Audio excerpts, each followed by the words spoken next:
Thank you Awesome. so Thank you. much. Thank you.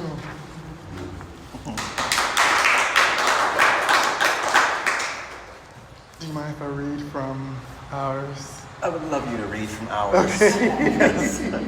So the premise, thank you for coming. The premise of the novel is there is a conjure woman who goes to Arkansas and she frees those who are enslaved there from the plantations, and she moves them up just north of St. Louis to a town that she eventually calls ours.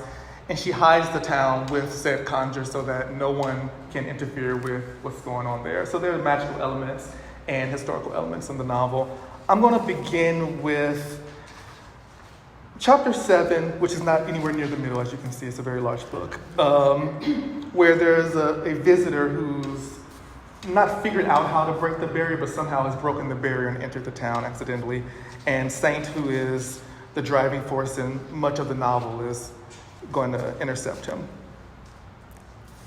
In September 1858, a stranger entered ours, and upon his entry the air cooled, deepening the early autumn chill. Saint and the twins believed they imagined the unexpected cold together. Saint rested on her porch, watching Naima and Selah pull carrots and rutabagas from the earth. Then a stillness as with the coming of evil, and a sudden small vortex spun between them in the yard, unwinding its yarn of wind thread by thread, so that wisps of frost touched and disappeared across their cheeks. They felt the break in the weather, but didn't know what it meant. Saint stood, yawned, and made her way into town just a half-mile west, over Creek's Bridge, and right onto Tanager, the northernmost road, where no one noticed the 10 degrees had been stolen from the early afternoon. The twins waited for her to return, embracing each other to keep warm. Saint closed her eyes to see if she could better sense the occasion, and sure enough, south of town, someone had entered through a tear in the barrier. It would take a while for whoever entered to make it to the mainland. So she took her time, waving and smiling at neighbors while children raced and wrestled in the grass. Summer had been mild, and the approaching autumn introduced itself with the remaining heat the prior season hadn't used. Saint ambled as she was wont to do. Her deep red dress with onyx buttons from clavicle to waist interrupted the pale landscape with its own fire. But the cold that began in her garden stayed with her. She wore her hair wrapped in a large black linen scarf, and her locks peeked from the top of the tower, which bobbed as she walked. Trembling, she unraveled her hair and wrapped the linen around her shoulders as a makeshift shawl. Ours had only one entrance from the south, the rest of the border blocked off by dense woods. Saint stood at the crossway where the first east-west road connected to the entrance path and patiently watched for a figure to emerge. She looked to the sky, then nodded as though receiving instructions from deep within herself. A few paces ahead, Saint drew a circle in the path's dust, then drew another circle inside that one, and one more in the center. The concentric circle so perfect they nearly hummed from the ground. She waited again in the commotion of the trees that lined the path and created a green and golden hall through which the unwelcome visitor would walk. Branches swayed in the breeze, and the applause fed the wind. Saint had every intention of being a wall. She stood stalwart, unfazed by the flies drawing arcs near her face and the boughs clapping for a stranger she wanted dead for disturbing her nap. A biting wind cut around her. She crossed her arms against the pleasure of the trees, but they kept cheering above her. When the shape of a horse appeared on the path, she sighed. When it became clear her visitor consisted of a rider and a cart holding numerous books and a large mound covered in a sheet, a small fire lit inside her. A horse she could handle. A man with a cart full of books and a sheet-covered surprise was out of the question. Wheels cracked along the pebbles and dry grass as the horse slow-dragged the ragged cart behind it. The man didn't tug on the rein so much as he snapped both it and the horse into motionlessness and hopped out, sweat-drenched. The man approached Saint and smiled. She nodded and killed a fly between her palms and flicked the dead thing off to the side. The moment he stepped inside the concentric circles, one foot went ahead of him and the other stepped behind. Then he turned on his heels and his eyes rolled to the back of his head before closing. He hit the ground soon after. Hours later, the man woke and realized he was no longer in front of the woman in red. I love her.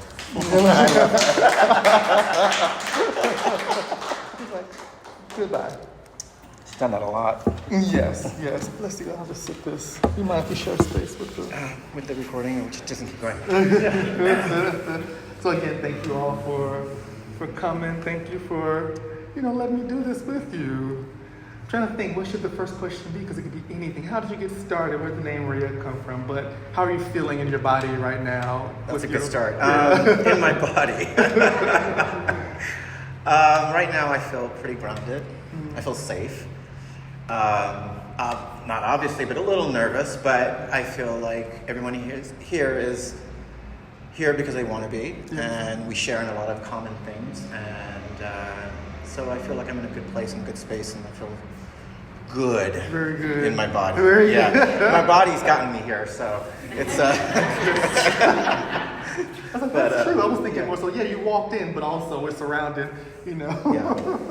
And does it feel, or how does it feel to be, surrounded by your art, surrounded by people who are viewing you in whatever way we don't really know how we're viewed when we share our art, when we share our persons.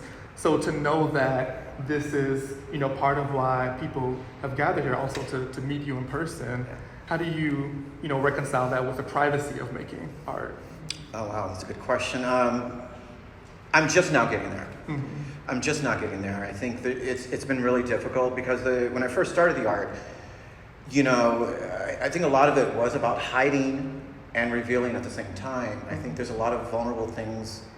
I share a lot of vulnerable things in my art, and that's not easy to do in the spaces that are provided to us today, social media, whatever, so people say whatever they want. So being uncomfortable in that, but having that dual need to express those things, I would hide. I would actually hide. I wouldn't be in front of you. You wouldn't know my name, and you wouldn't see my face. But right now I'm feeling like more empowered, less afraid. And it's not even about acceptance. It's really about, and if you don't take this the wrong way, it's not about your acceptance. It's really about my acceptance. And I'm growing into that. So the journey has been long, and I'm still in that journey, and it feels good, because along with revealing a lot of things about myself and going into those uncomfortable spaces, I am learning a lot more about myself. Yes.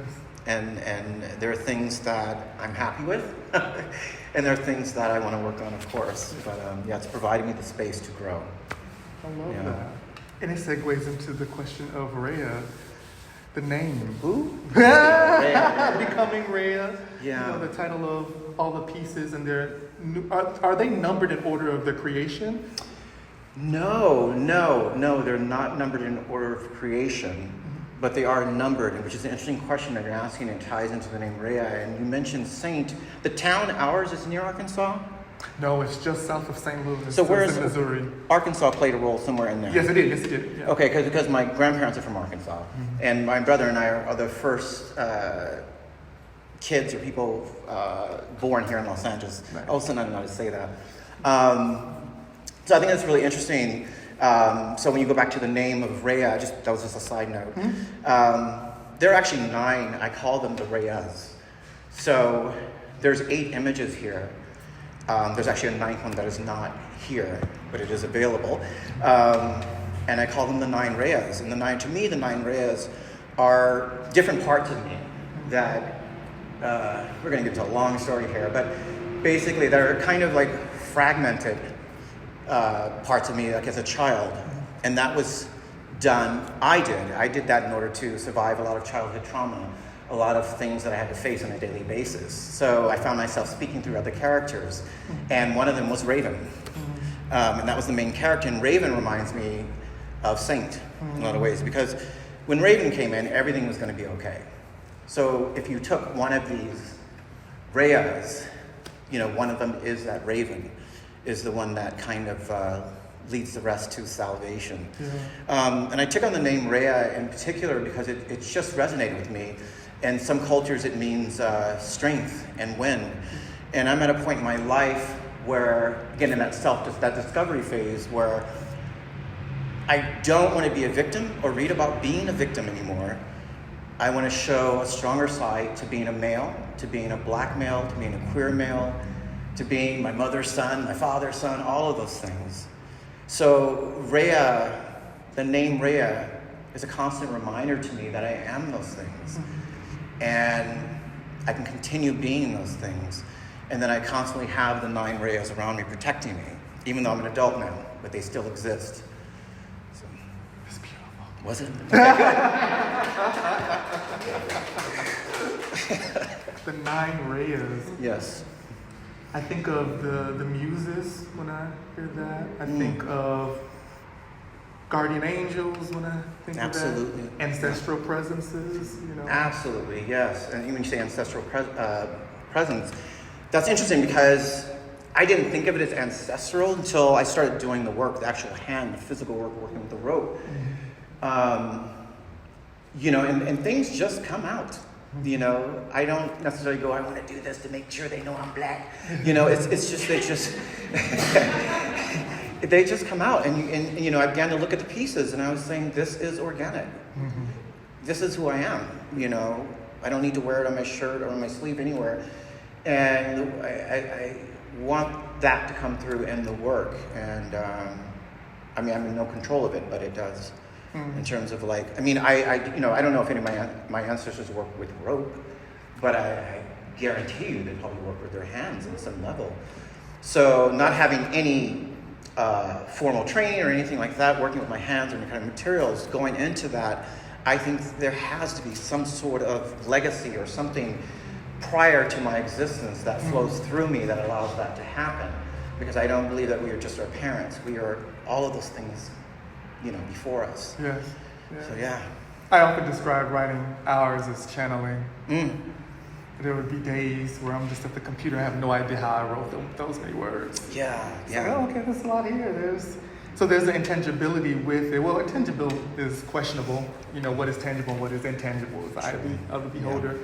But, you know, hearing you speak about how you're accessing this, there's obviously, you know, skill there, but then there's also something that when it pertains to how you interact with spirit, it's a hidden collaboration in an interesting way.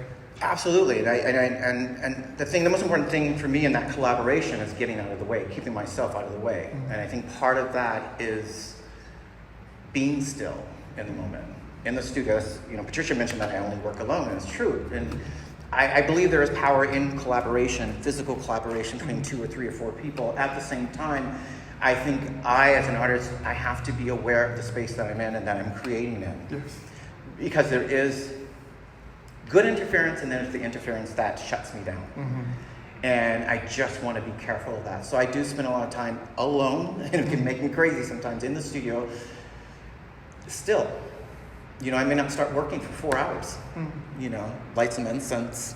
You know what comes with that. But you know, a couple of hours, and then I'll get to work. And I think that is the conjuring or the invitation of creation.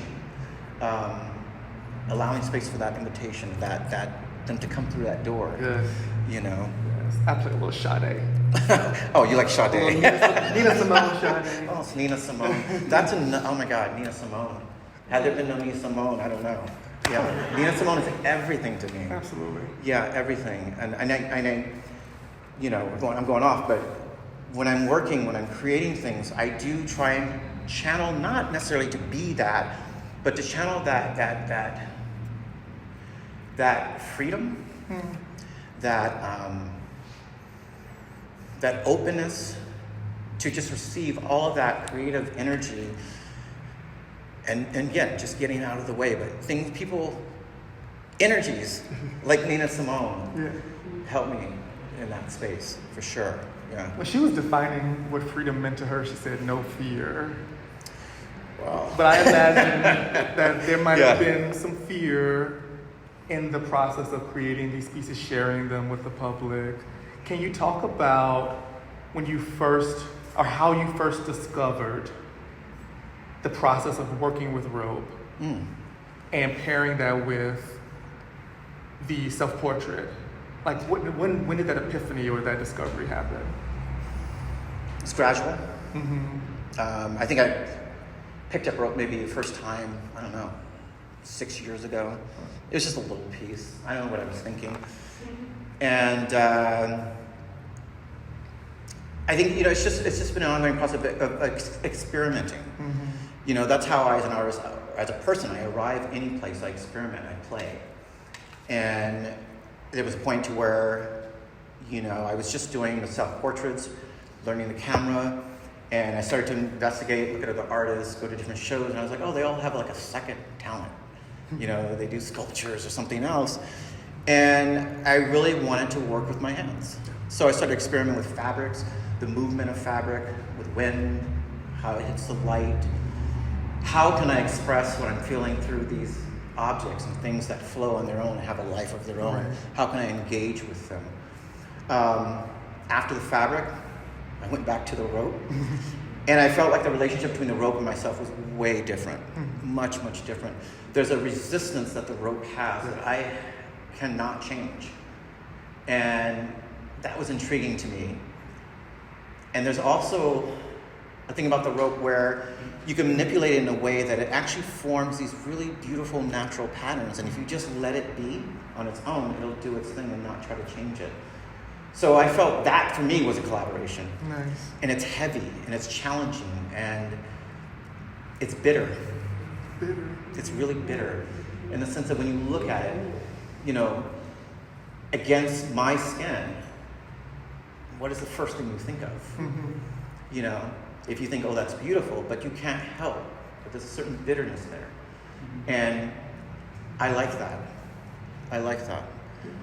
I like to touch things that are challenging, like to be a part of things that are scary, that are reminders, of history, of truth, and that remind you of how far you've come and how far you can go. Yeah. I feel like you're leaning into the inclusion of the jewelry, because if there's bitterness, but then there's also the softness of and the glistening and the gleam of what some would argue is a feminine energy. But the way I see it, it's more something that is in a kind of contrast to rope, which doesn't necessarily have a gleam. It could if it's sheened a particular kind of way. But when you add these flower petals to it, or these golden chains, or the different jewels to it, there's another conversation that happens between or within the medium. So could you speak to the bitterness of the rope and how it converses with the, softness or the light of the jewelry? Sure. Yeah. For me, because I don't want to take away from your experience. So this is what I'm gathering through the practice. The rope was first. So as I began to move forward with the rope, it does have that bitterness, and I think there's always hope.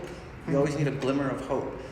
You always need some sort of faith. And I think culturally, I can speak for my own self, my own culture, in the worst of times, we always have faith.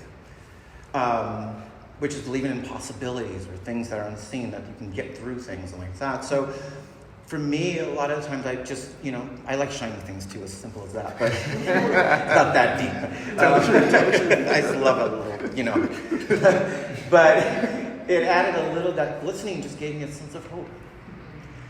And as we travel down, I'm looking at this piece in particular, which is a tongue.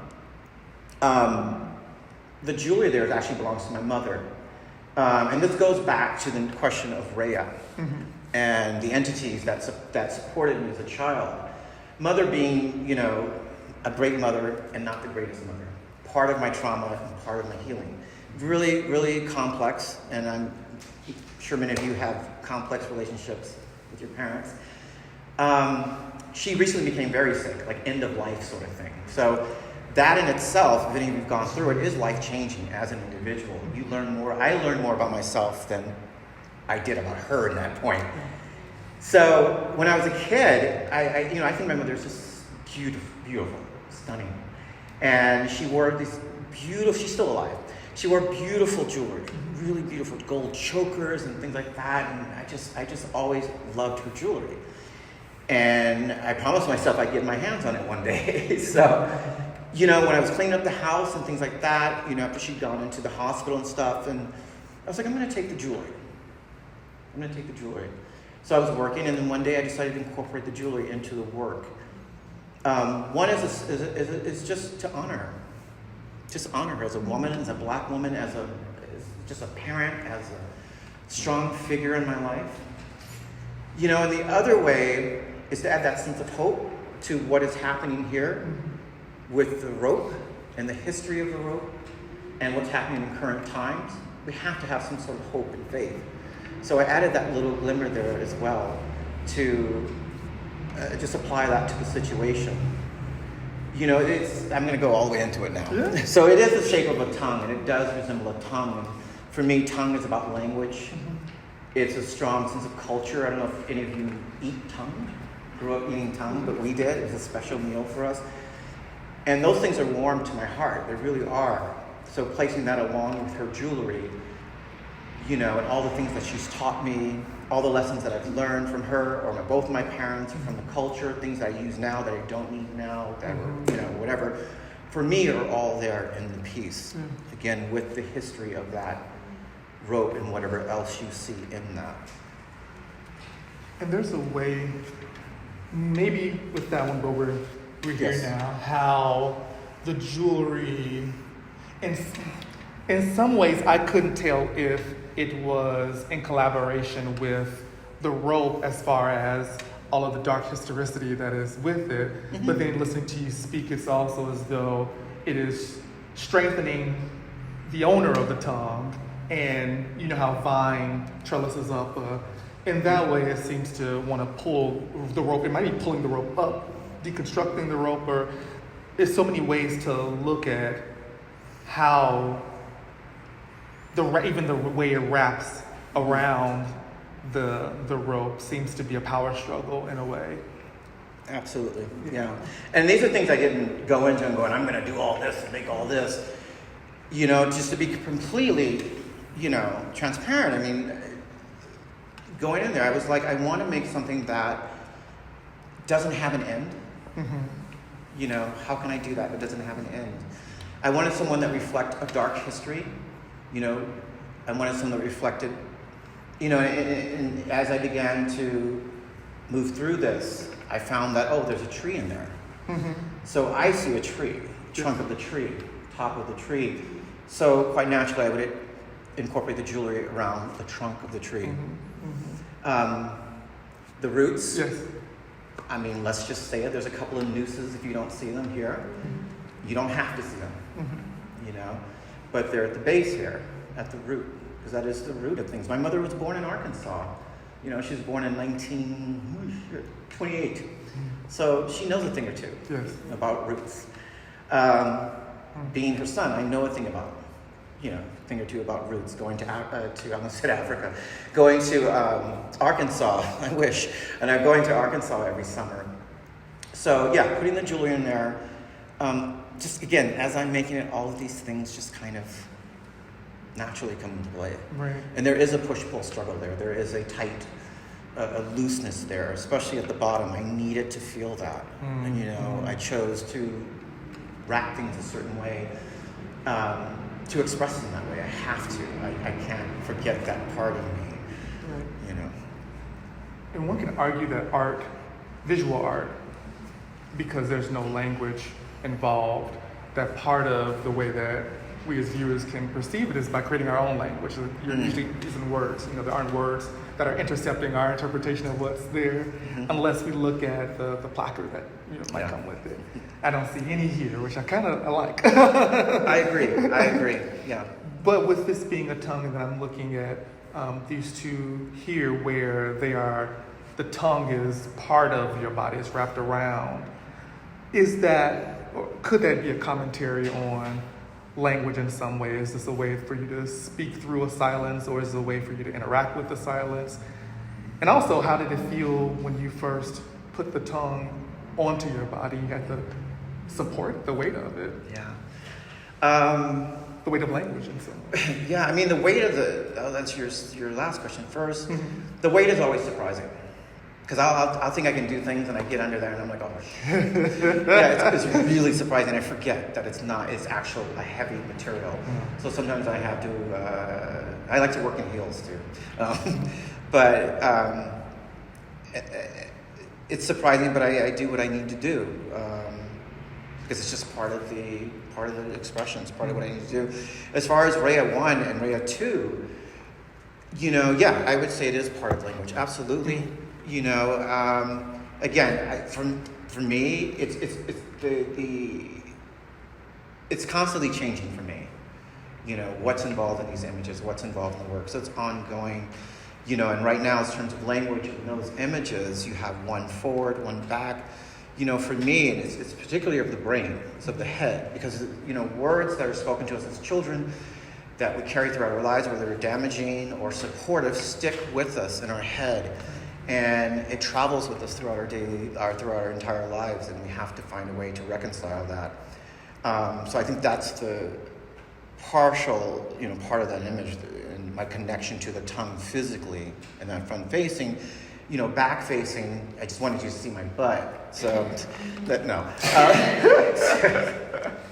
So, no, the back facing is, I look at it in terms of like, if I'm traveling away from, say, home base as a child, all the lessons I've learned, carrying all those things with me, I've still got the rest of my life to figure out which things are going to be most helpful to me, which things are actually hurting me. And so it's history, it's still history that I'm carrying with me. It's still the language that I've been taught to speak, whether it's negative or positive, about myself. So, and that is attached to me, generally, for the entire life. I think I haven't lived my whole life, obviously, but, it represents working through those things and overcoming those things and knowing which ones are tools that are helpful to me and that can sustain me and give me a good life, and the ones that are just keeping me in this circle, this pattern that's negative. That the loop is in the language itself. Exactly, yeah. The experience itself. Lighting is, how did you do the lighting? So that the rope can be illuminated and be as close to its color, but then also the luster of melanated skin doesn't get washed out or Caravaggio'd into utter darkness. I know, that's me, yeah. So how long did it take for one to figure out that balance? And then, what is the process of even being able to discover that and honor both, what the object is, but then also yourself as person, I guess also object, Wow, that's a hard question to answer. In terms of, specifically in terms of lighting, the skin, my body, the reason I started doing self-portraits is because, I don't like the way, how do I say this? I don't like the way I look when other people take photographs of me. I don't know if some of you understand what I mean by that. So if you're white-skinned, perhaps if you're on the lighter side of being white, you're in that group shot and there you are, brighter than whatever. Or if you're on the darker side of being brown, there you are, dark in there. There's nothing wrong with that. But I just felt like the camera or the photographer couldn't catch the correct tone because there's so many shades of white. There's so many shades of brown. There's so many shades of black. There's so many shades. I wanted to be able to capture that shade. I wanted to be truthful. Yes. And I think lighting is really, really important. I've always been, attracted to the idea of light and shadow and that you don't need anything else. So when I first started working, I was just working with mostly natural light and shadows to accomplish that. So when I got my studio, I had a controlled environment, and I wanted to learn how to highlight those things that I want you to see, or things that I want to see in a better light, and that started with skin. Now we get into beauty secrets. I don't know, cocoa butter. I'll take it. I need a little help. Okay, cocoa butter is amazing, but actually, coconut oil, it's the best. And you have to pat it down so you don't shine too much with the hot light. If you have no hair, you got to watch the hot spots. So all of that is learned. It's just learned to. I've been shooting probably every day, literally since 2016. And it wasn't because I had to. It was because I had to, but not because anyone was telling me to. And I think with any practice, you have to put in the time. And that's something I learned naturally, I just wanted to learn. I wanted to figure it out. And lighting it's not easy. It's really not easy, but it's fascinating what you can do with lighting and how beautiful you can make the skin and how much you can say with lighting or the lack of lighting, how much you can convey to someone about how you feel, about your experience, about, what you saw the other day at the store, anything. So that became really fascinating to me. So those two aspects, getting the skin tones right, and then being able to use the lighting in a way along with shadows or darkness that contrast to tell the story. Yeah. It's a powerful tool. It really is. Absolutely. I probably only have time to ask one or two questions, and then we'll open it up for audience questions. Hopefully you have some. But I have to pick, because I just looked at the time like, oh, baby. Oh, really? We gotta go. Finish my water. I'm wondering about when you have the headpiece. Really, even when you're wearing it, the tongue piece around and the distance of it. Yeah. The shoulder or something like this. Mm-hmm. And you're struggling with it, you're dancing with it, the choreography of that. Mm-hmm. Was there ever a moment where, I'll ask this, what emotions came up for you in having the weight of the rope on your body? That's a good one. That I couldn't do it, and I was disappointed. That it was a failure. Yeah, that was the first thing that came up with, that it was a failure, because, I have this vision sometimes, and even though I know it's not going to come out just as I visualize it, but I may have this vision in the studio, and I've worked hours on a piece, and then I get it onto my body, and I just actually cannot hold it. I cannot hold it long enough to take the shot. And it's disappointing. It's really, really disappointing, and I have felt like a failure at times as a result of that. But then there are triumphs. So, Obviously. and the other thing, there is the other side of it too. When I get to this point, I go, gosh, I'm actually proud of myself. And that's not something I learned coming up to be able to say that I'm proud of myself. So that it does make me feel proud. It does make me feel that I'm contributing to the practice, that I'm contributing in a way to, I struggle with this term, but black art. I'm contributing, and I'm having an impact, and let's admit it. It's just, as an artist, you want to have some sort of impact, I think, even if it's only with one person. So I feel like I do get a sense of accomplishment as well. So it's kind of yeah. And then my last question is, what is one thing Dre has learned from Reyah, and what is one thing Reyah has learned from Dre? Oh, okay. Not the trimmer. My God. Okay. Ooh, okay, so what I think what Dre has learned from Reyah is that I'm good enough. And what that means is that I can show up and I can be in that space, and I can own myself and be okay with that. I can say that I'm queer. I can say that whatever it is, you know what I mean? And that it's okay. And I think what Reyah has learned from Dre, wow, that's a really good question. We have to take class. Reyah has learned from Dre. Probably just keep going. Just get out of the way and keep going. That's good. Yeah. All right, thank you. All right, cool.